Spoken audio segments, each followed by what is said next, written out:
अस्सलाम वालेकुम मेरे अजीज दोस्तों। अल्लाह रब्बुल आलमीन ने हमें आका करीम सल्लल्लाहु अलैहि वसल्लम की उम्मत में पैदा किया और हम पर अपना फज़्ल व एहसान फरमाया, हमें ये मुल्क अर्ज़ पाकिस्तान अता किया। मेरे अजीज दोस्तों, अल्लामा इकबाल ने हमें जिसका पाकिस्तान का ख्वाब दिखाया था, कायदे आज़म ने हमसे जिस पाकिस्तान के लिए कुर्बानियाँ मांगी थी, उस पाकिस्तान का मतलब था ला इलाहा इल्लल्लाह। मेरे अजीज दोस्तों, अंग्रेज़ ने कायदे आज़म से सवाल किया था कि आप हिंदुस्तान के टुकड़े क्यों करना चाहते हो? तो उन्होंने जवाब में कहा, हम नहीं चाहते कि अंग्रेज़ों की गुलामी से निकल कर हिंदुओं की गुलामी में चले जाएं।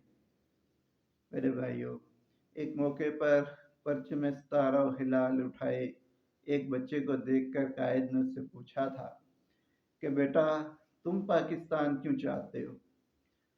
उस बच्चे ने जवाब में कहा कि हम पाकिस्तान इसलिए चाहते हैं कि मुसलमान एक अलग वतन में रहकर आज़ादी के साथ अपने मज़हब के मुताबिक ज़िंदगी गुजार सके। तो कायद ने जवाब में कहा कि ये बात इस बच्चे की समझ में आ गई, तो गांधी जी की समझ में क्यों नहीं आती?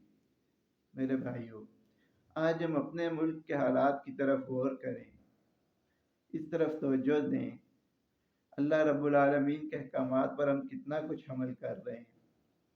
मेरे भाइयों, कुरान में अल्लाह रब्बुल आलमीन ने 4 चीज़ों के बारे में इरशाद फरमाया कि इनमें हद से तजावुज़ मत करना।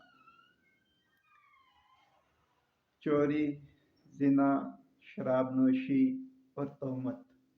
मेरे भाइयों, इन कामों की सज़ाएँ भी मुकर्रर कर दी गईं और ये भी कह दिया गया कि जो ऐसी काम नहीं करेगा, जो ऐसी सज़ाएँ नहीं देगा, वो ज़ालिमों में से है, वो मुफ़सिद लोगों में से है, वो खसारा पाने वालों में से, नुकसान उठाने वालों में से है। तो मेरे भाइयों, पाकिस्तान में इनका नफाज क्यों नहीं हो रहा? बड़ी अजीबोगरीब सिचुएशन बनी है। पाकिस्तान को वाहिद इस्लामी नज़रियाती मुल्क कहा जाता है, लेकिन इस पर इस्लामी असूलों का कितना कुछ अमल है। मेरे भाइयों, ये हमारे सोचने की बात है। आज हमारे ऐवानों में बैठे लोग क्या कर रहे हैं? इस चीज़ को हमने खुद बदलना है। इन लोगों से हमने मुतालबा करना है कि पाकिस्तान को फिर से वही पाकिस्तान बना दें जिसकी ख्वाहिश लेकर महाजरीन वहाँ से आए थे, जिसके लिए कायद ने हमसे कुर्बानियाँ मांगी थी। मेरे भाइयों, कहते हैं 100 दिन चोर के 1 दिन कोतवाल का, लेकिन अगर उस दिन कोतवाल की कमज़ोर गिरफ्त के बायस चोर बच के निकल जाए तो उसका हौसला बुलंद हो जाता है। वो लोगों में कहता फिरता है, और जी पुलिस, थाना, कचहरी, जेल, हवालात, ये तो अपनी ससुराल है, यहाँ तो आते जाते रहते हैं। मेरे भाइयों, इन्हीं लोगों के हाथों में बाद में असला देखा जाता है, कभी लाइसेंस याफ्ता, कभी गैर लाइसेंस याफ्ता।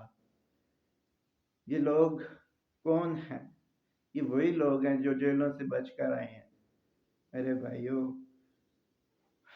साहिब इख्तियार इक़्तिदार लोग पुलिस के महकमे को अपनी उंगलियों पर नचाए हुए हैं। इनसे अपने मज़मूम मकासद की खातिर काम लिए जा रहे हैं। मेरे भाइयों, इनको कौन रोकेगा? किस तरह से ये काम दुरुस्त होंगे? ये मेरे भाइयों हमारे अपने सोचने का काम है। आज एहतजाज होता है, कभी इस बात पर, कभी उस बात पर। क्या कभी इस बात पर एहतजाज हुआ कि पाकिस्तान के आइन में अल्लाह के कानून की क्या अहमियत है?